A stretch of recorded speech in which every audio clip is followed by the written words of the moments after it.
The avoidant can't believe you still loved them. Throughout all of this, the avoidant is sitting in disbelief. They're looking back at everything they put you through, every withdrawal, every moment of coldness, every time they prioritized their patterns over your needs, and they cannot comprehend that you loved them anyway throughout all of it.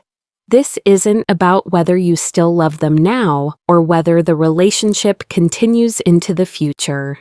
This is about the avoidant finally understanding the depth of what they received from you, even while they were actively pushing you away. They took your love for granted when they had it, assuming it was obligation or neediness or your inability to do better or find someone else. But now, with perspective or distance or the consequence of loss, the avoidant sees that what you offered was genuine love. Real, patient, consistent love given to someone who couldn't reciprocate it and often actively rejected it. The avoidant is overwhelmed by this recognition because it dismantles their entire narrative about themselves and about you. They told themselves you were too needy, that your investment was pathology, that your staying was weakness or codependency. But they're realizing that loving someone through their patterns, seeing their worth when they can't see it themselves, and maintaining care despite receiving coldness in return isn't weakness at all. It's a kind of strength the avoidant has never possessed and doesn't understand. The disbelief comes from the avoidant confronting that they were loved in exactly the ways they've always claimed they didn't need but desperately wanted, and they destroyed it through the very defenses meant to protect them from the vulnerability that real love requires. The retroactive recognition of patience. The avoidant is looking back at moments they dismissed in real time and seeing them differently now with the clarity that only distance or loss can provide. Every time you waited for them to be ready, every time you gave them space without making them feel guilty about needing it, every time you understood their need to withdraw and didn't punish them for protecting themselves. In the moment, the avoidant took these instances as evidence that you were weak or desperate or had no better options. But from their current perspective, possibly months or years later, they see these weren't signs of weakness at all. They were demonstrations of love. Conscious choices to prioritize the relationship over your own immediate needs. You were patient not because you had no other options, but because you saw something in them worth being patient for. You gave space not because you were afraid to demand more, but because you understood their psychology enough to know that pressure would only drive them further away. The recognition of patience is particularly devastating because the avoidant realizes how much effort it took on your part. Subscribe for deeper understanding of attachment dynamics that helps you make sense of these complex relationship patterns. Being patient with an avoidant isn't passive, it's active emotional labor. You had to manage your own anxiety, your own needs for reassurance, your own pain at being kept at a distance. You had to consciously choose patience over pursuit, understanding over ultimatums, space over demands every single day. The avoidant now sees that every moment of patience cost you something. You weren't unaffected by their withdrawal. You were choosing to absorb the impact rather than make it their problem. This recognition overwhelms the avoidant because it means you loved them enough to hurt yourself protecting them from feeling pressured or guilty. The patience recognition also includes the avoidant seeing how long you maintained it without reciprocation. It wasn't one or two instances of understanding. It was months or years of consistently choosing to meet their patterns with grace rather than frustration. The avoidant assumed your patience meant you didn't really care, that if you truly wanted them, you'd fight harder or demand more. But they're understanding now that your patience was the fight. You fought for the relationship by not fighting with them about their limitations. You fought for connection by giving them the space they needed to feel safe enough to connect. The avoidant can't believe you sustained this paradoxical approach for so long when they were giving you so little in return. The unworthiness confrontation. The hardest part for the avoidant isn't just recognizing that you loved them, it's confronting that they didn't deserve it based on their behavior, not because they're fundamentally unlovable as human beings, but because their behavior didn't earn or warrant the quality of love you provided. The avoidant gave you reasons to leave constantly. They were unavailable, inconsistent, emotionally withholding, and often cold or dismissive. Any reasonable person would have protected themselves by disengaging early, but you stayed and you loved them through it all. The avoidant is sitting with the reality that they received grace they didn't earn through behavior that should have driven you away.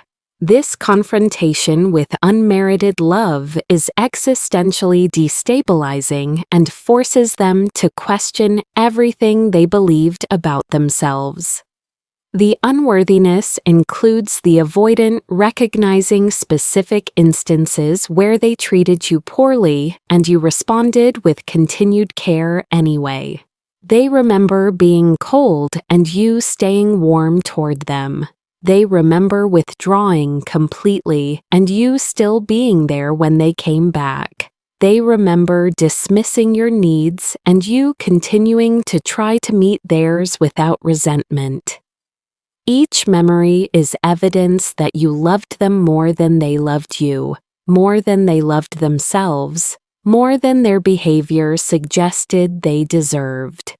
The avoidant cannot reconcile the gap between what they gave and what they received. The disparity is so vast it forces them to question everything they believed about relationships, love, and their own value in the world. The unworthiness confrontation also creates a specific kind of grief that's difficult to name or process. The avoidant is mourning not just the loss of you, but the loss of their own innocence about their patterns. They can no longer tell themselves that everyone is out for themselves, that relationships are purely transactional, that love is always conditional on good behavior. You proved these beliefs wrong by loving them unconditionally through circumstances that would have justified withdrawal. The avoidant has to grieve the defensive worldview that protected them from vulnerability because your love has shown that worldview was based on fear rather than reality. Some people can love through difficulty. Some people see worth in others that those people can't see in themselves. You were one of those people, and the avoidant destroyed that gift through their own defended choices. The sacrifice visibility. The avoidant is finally seeing what you sacrificed to love them through their patterns. When they were receiving your love, they were focused on their own needs and comfort. They didn't notice or acknowledge what it cost you to meet their patterns with patience and understanding. But now, from outside the relationship or from a place of reflection, the sacrifices are visible and overwhelming. You sacrificed your need for consistency to accommodate their inconsistency. You sacrificed your need for emotional availability to accept their distance. You sacrificed your need for reassurance to respect their inability to provide it. Every sacrifice was a choice you made to prioritize the relationship over your own immediate comfort and well-being. The sacrifice visibility includes the avoidant recognizing emotional labor you performed that they never acknowledged or appreciated. You managed your anxiety so they didn't have to manage their avoidance. You processed your hurt privately so they didn't have to feel guilty about causing it. You educated yourself about attachment styles and avoidant patterns to understand them better while they made no reciprocal effort to understand your needs or psychology. You did the work of two people in the relationship while they barely maintained their own minimal contribution. The avoidant is seeing this disparity and feeling ashamed that they took your emotional labor for granted, assuming it was just who you were rather than recognizing it as a gift you chose to give repeatedly. The visibility of sacrifice also reveals what you gave up outside the relationship to maintain space for the avoidance limitations. Maybe you turned down opportunities that would have threatened the fragile balance you maintained with them. Maybe you isolated yourself from friends who questioned why you tolerated so much poor treatment. Maybe you put your own growth on hold to meet them where they were, rather than demanding they meet you where you needed them to be for your own well-being. The avoidant is confronting that you made yourself smaller, quieter, more accommodating to fit into the narrow space their patterns allowed for relationship. You contracted yourself out of love for them, and they never even noticed the contortion until now when it's too late. The misinterpretation. Realization. The avoidant is horrified to recognize how badly they misinterpreted your motivations. Every act of love you offered, they viewed through the lens of their defensive beliefs. When you pursued connection, they saw neediness. When you expressed hurt, they saw manipulation. When you asked for reassurance, they saw weakness. The avoidant filtered your love through their wounds and saw distortions rather than reality. Now they're understanding that their interpretation was projection. Your pursuit was love. Your hurt was valid response to their behavior. Your need for reassurance was normal human requirement for secure attachment. The avoidant twisted everything beautiful you offered into something threatening because they couldn't accept love without suspecting ulterior motives. The misinterpretation includes the avoidant recognizing they accused you of the very behaviors they were exhibiting. They called you manipulative while they were the ones controlling the relationship through strategic withdrawal. They accused you of being too much while they were offering too little. They framed your normal needs as excessive to avoid acknowledging their abnormal inability to meet even basic relationship requirements. The avoidant is seeing that they gaslit you, made you question your own reasonable expectations, and positioned themselves as the victim of your needs when they were actually the one causing harm through their patterns. This recognition of their own manipulative behavior is devastating. The realization also includes understanding that you saw them more clearly than they saw themselves. You recognized their patterns as defensive rather than definitional. You understood their coldness as protection rather than inherent cruelty. You perceived their worth underneath their wounds, while they only saw their limitations. The avoidant thought they were hiding their true self from you, but you saw them all along and loved what you saw.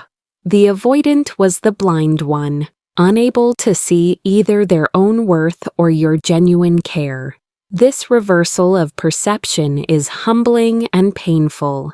The avoidant thought they were the insightful ones seeing through your neediness, but they were the one too defended to see reality clearly. The lost time grief. The avoidant is grieving all the time they wasted defending against the very thing they needed most in life. You were offering love, and they spent months or years treating it as a threat to their autonomy. You were available, and they kept you at a distance. You wanted to know them deeply, and they showed you only surfaces and defensive personas. The avoidant is counting the moments they could have been building intimacy, but chose instead to maintain defenses. Every conversation they kept shallow. Every moment of vulnerability they avoided. Every opportunity for connection they rejected. The accumulated weight of lost time is crushing because the avoidant realizes they were their own worst enemy, destroying what they wanted most to protect themselves from risks that were largely imagined. The grief includes recognizing specific moments they regret deeply and wish they could redo completely. Times they could have been honest but chose performance and distance instead. Instances where they could have been present but withdrew instead. Conversations where they could have opened up but remained closed and defended. Each memory is a missed opportunity that can never be recovered. The avoidant is mourning the relationship that could have been if they'd met your love with openness instead of defense. They're imagining the depth of connection that was possible if they'd trusted you the way you trusted them. If they'd been as brave as you were in choosing vulnerability over protection. The alternate reality of what might have been if they'd just accepted your love haunts them. The lost time grief also includes the avoidant understanding that you can't get this time back even if the relationship continues. The early months or years where you were offering your best and they were offering their most defended self are gone. That particular season of your love, the freshness of it, the hope in it, the patience that hadn't yet been exhausted by repeated disappointment, that's lost forever. Even if the avoidant changes now, even if they become capable of receiving love, they cannot receive that specific love you were offering when you had more to give. The avoidant destroyed something irreplaceable, not through one catastrophic event, but through the slow erosion of choosing defense over connection day after day. The comparison to their own capacity. The most painful aspect of the avoidance disbelief is recognizing the gap between your capacity to love and theirs. You loved them through difficulty, while they could barely love you through ease. You maintained care despite receiving coldness while they withdrew at the first sign of need from you. You fought for the relationship while they fled from it repeatedly. The comparison reveals that you possessed emotional capacities the avoidant lacks entirely. You could hold space for someone else's limitations without taking them personally. You could separate someone's patterns from their worth as a human being. You could maintain your center while they were destabilized. The avoidant is confronting that you were operating at a level of emotional maturity and relational capability they haven't achieved, and may never achieve without significant therapeutic intervention.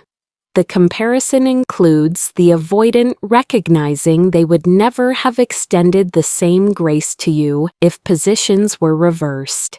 If you had been the one withdrawing, dismissing, unavailable, the avoidant would have left immediately without hesitation. They wouldn't have been patient or understanding. They wouldn't have done the emotional work to comprehend your psychology or wounds. They would have protected themselves without hesitation because that's what they always do when faced with discomfort or vulnerability. But you stayed and you loved them despite having every reason to leave. This asymmetry in capacity is humbling and shameful. The avoidant received from you what they could never have given to you in return. The capacity comparison also forces the avoidant to question whether they're capable of ever loving someone the way you loved them. Can they develop patience they don't currently possess? Can they learn to see worth in someone who cannot see it in themselves? Can they choose connection over comfort repeatedly over time? The avoidant doesn't know if change at this level is possible for them. They're confronting that, even if they want to become someone capable of the kind of love you demonstrated, the path to that transformation is long, uncertain, and requires vulnerability they've spent their life avoiding. They may never possess your capacity for steadfast love through difficulty, which means they may never be able to offer anyone else what you offered them. This recognition is its own form of isolation and loss. The regret without remedy. The worst aspect of the avoidance disbelief is that recognition comes too late to change the outcome or repair the damage. They finally understand what they had and what it meant. But understanding arrives after the relationship has ended or been irrevocably damaged beyond repair. The avoidant wants to go back and receive your love differently. They want to meet your patience with gratitude instead of taking it for granted.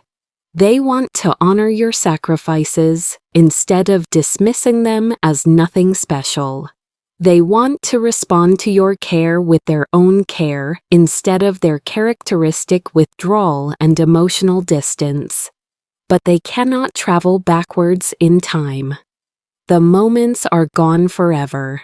The version of you that loved them through everything has been replaced by a version that's protecting themselves from further hurt or has moved on entirely to someone capable of reciprocating.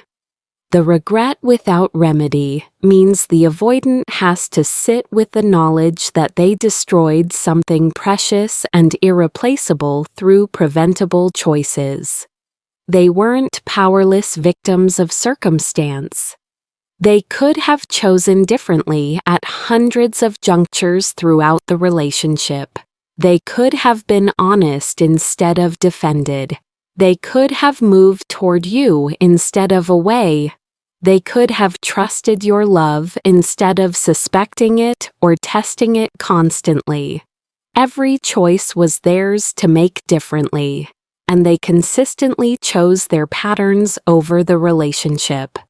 Now they see clearly what those choices cost them and you, but the clarity serves no purpose except to deepen the pain and regret.